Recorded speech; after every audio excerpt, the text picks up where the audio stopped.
The second generation BMW X5, coded E70, began production in July 2006, replacing the first generation X5 that had been coded E53. Unlike the previous generation, this X5 would also get a second variant in the BMW X6, coded E71, which began production later in December 2007. It should be noted that the USA and Mexico, with plants in South Carolina and Toluca, produced the X5 and X6. However, from 2009 a third factory also built the pair, located in Kaliningrad, the often forgotten piece of Russia that sits between Poland and Lithuania in the east of Europe. The agreement to build BMWs there ended in 2015, and the majority of E70 and E71 vehicles are from North America. Due to the large number of crossover parts between the BMW X5 and X6, we will highlight any X6 specific aspects throughout, although almost our entire guide is interchangeable between the two cars.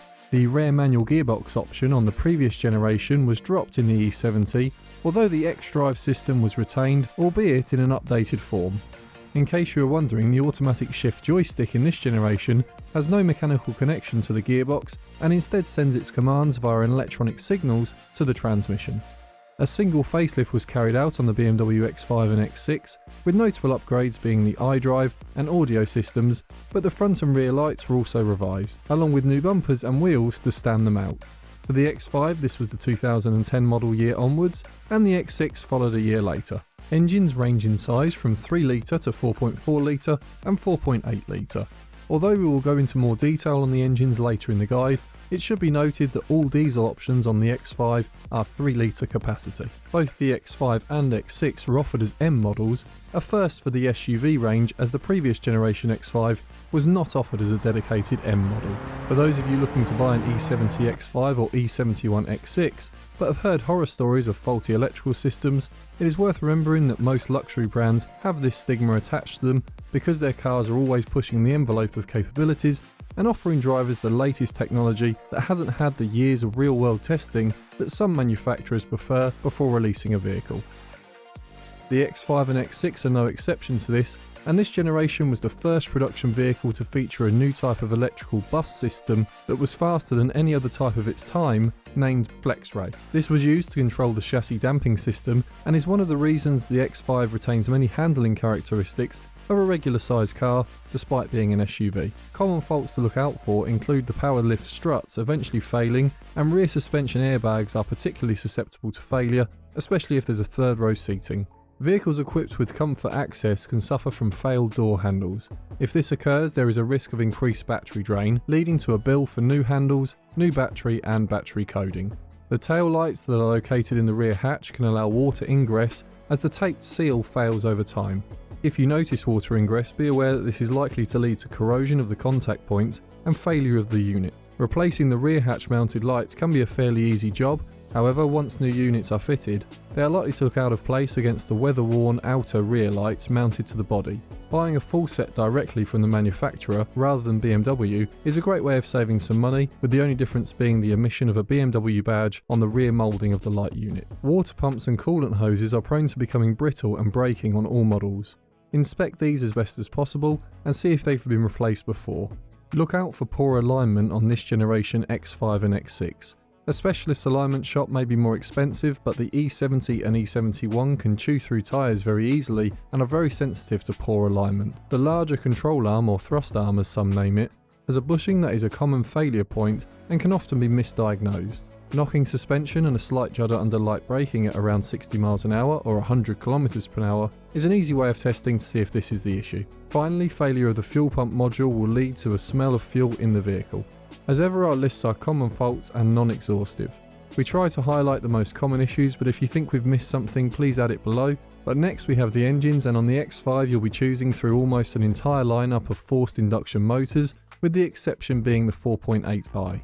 We'll start our guide with the diesel models, but first a quick reminder that if you're enjoying the video, to like and subscribe, as it really does mean a lot to us and it helps others find the video. The 3-litre 6-cylinder diesel motor coded M57 and N57 with the M57 TU2D30 applied to the 3-litre D and 3-litre SD models, as well as the 35D on the X5 and X6 vehicles up to the 2010 production year.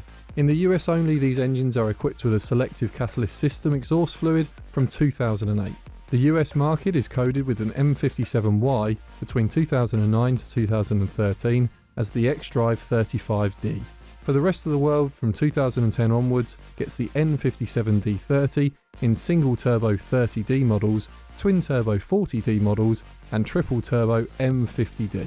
Performance ranges widely, with the early models making 230 brake horsepower or 281 brake horsepower depending on whether they are the 3-litre D or 3-litre SD and 35D.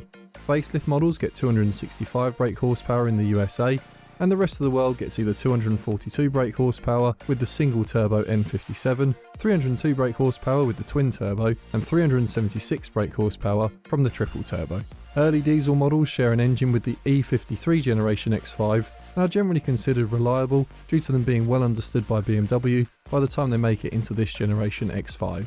For the used buyer, the two main concerns will be turbocharger replacement and cam chain stretch on higher mileage examples. The introduction of stricter emission laws means markets that have particulate filters fitted to the exhaust are likely to need them changing if they haven't already been replaced. EGR valves are also known to fail either due to age or clogging up. Swirl flaps are fitted to most 3-litre D models across the world. Some owners choose to delete these while others have them replaced. Look for receipts for work to see if this has been done to yours.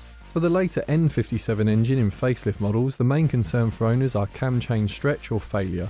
The cam chain is harder to get to on these vehicles, and so replacement can be costly and should be budgeted into any purchase. Crankshaft dampers and the EGR valve are the next two most common concerns for owners, although worn or failed emissions equipment is a close third place.